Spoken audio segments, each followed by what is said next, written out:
Je suis cascadeur professionnel, connu pour repousser les limites et flirter avec la mort.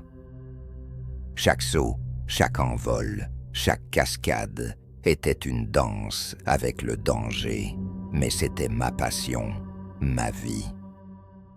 Jusqu'au jour où cette passion m'a conduite à une expérience que je ne suis pas prêt d'oublier. Un voyage dans l'au-delà, où les règles de notre monde n'ont plus de prise. Ce jour-là, le ciel était dégagé et l'air vif, parfait pour le défi que j'avais prévu. Un saut en parachute depuis une hauteur vertigineuse. C'était un saut que j'avais répété des dizaines de fois, mais ce jour-là, quelque chose s'est brisé. Le parachute s'est déployé trop tôt, m'envoyant dans une chute incontrôlable. Tout s'est embrumé. Les cris des spectateurs se sont éteints et le sol s'est précipité vers moi. Je me souviens seulement de la douleur infinie avant que tout ne devienne noir. Lorsque j'ai rouvert les yeux, je n'étais plus dans l'hôpital où mes amis et ma famille m'avaient laissé. J'étais dans un lieu étrange, une sorte de brume éternelle et éthérée. Tout était flou. Les contours des objets semblaient se tordre et se fondre dans l'obscurité environnante. Les couleurs étaient délavées, presque inexistantes, comme si le monde entier avait perdu sa vitalité. Le sol était une surface spongieuse et sans consistance, comme si je marchais sur de la mousse épaisse. Au début, je croyais que j'étais dans un rêve. Mais la réalité m'a frappé lorsqu'une silhouette est apparue devant moi. C'était une entité, ni humaine, ni clairement identifiable, avec une forme tordue et des yeux brillants d'une lueur maléfique. Je n'avais jamais vu quelque chose d'aussi terrifiant. Elle se tenait là, immobile, me fixant avec une intensité qui gelait le sang dans mes veines. Je voulais fuir, mais mes jambes semblaient se clouer au sol. Les ombres autour de moi semblaient se mouvoir d'une manière incongrue, comme si elles étaient vivantes, attendant un moment propice pour m'engloutir. Cette entité a commencé à me parler dans une langue que je ne comprenais pas, mais le ton était clair. C'était une voix chargée de menaces. J'ai compris que cet endroit était l'au-delà, un domaine entre la vie et la mort, où les âmes égarées étaient prises au piège. Les entités qui y résidaient avaient un but, empêcher les âmes de retourner dans le monde des vivants. Elles se nourrissaient de la peur, de la désespérance et de l'angoisse. Je savais maintenant que pour m'échapper, je devais trouver un chemin à travers ce royaume effrayant. Mais ce n'était pas une tâche facile. Chaque pas semblait me plonger plus profondément dans les ténèbres. Chaque tournant révélait de nouvelles horreurs. Des ombres se glissaient dans les coins de ma vision, et des murmures inintelligibles me poursuivaient, me taquinant avec des promesses de tourments éternels. Par moments, des visions de scènes horribles surgissaient, des villes en ruine, des batailles sanglantes, des visages déformés par la souffrance. La solitude était écrasante. J'errais sans but, cherchant désespérément une issue, mais chaque fois que je croyais m'approcher de quelque chose de tangible, il se révélait être un mirage.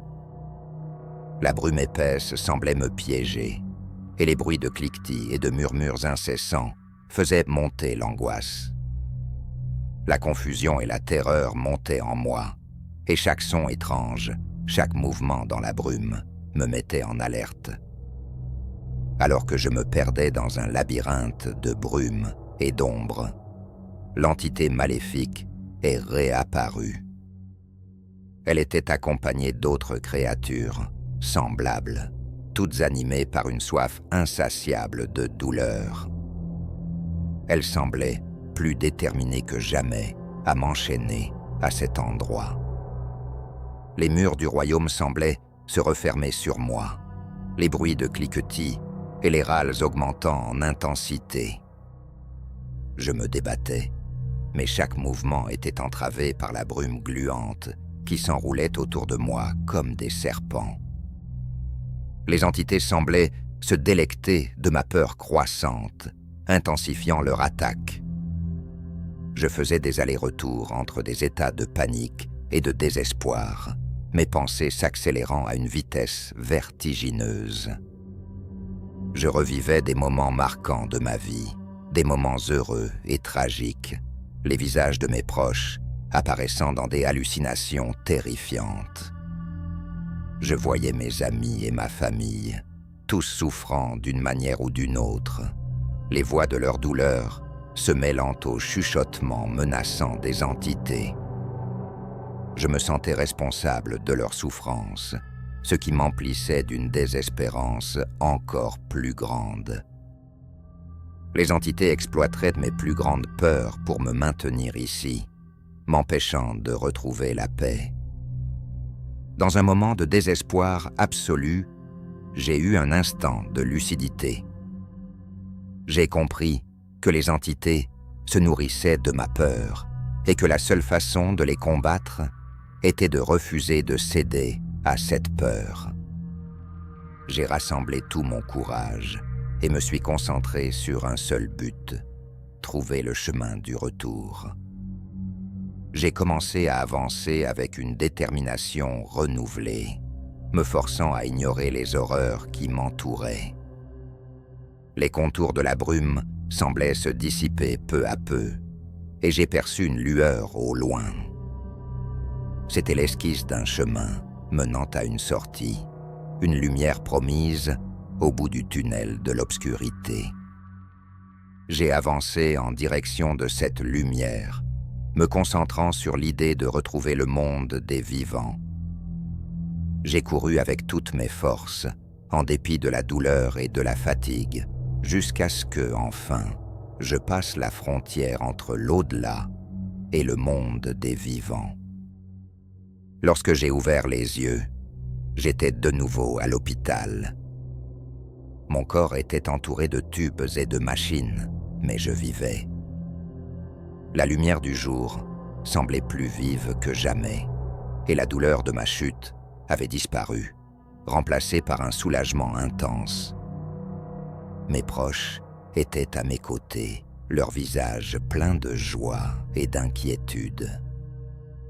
J'étais enfin revenu, mais je savais que ce que j'avais vécu dans l'au-delà m'accompagnerait toujours. Les horreurs de cet endroit ne disparaîtraient jamais complètement, mais j'avais survécu, et c'était une victoire en soi. Chaque nuit, lorsque je ferme les yeux, les ombres de l'au-delà refont surface, me rappelant que la frontière entre la vie et la mort est plus mince que ce que l'on imagine. Mais au moins, j'étais de retour parmi les vivants, prêt à affronter les épreuves qui m'attendaient, avec la certitude que j'avais triomphé d'une terreur inimaginable.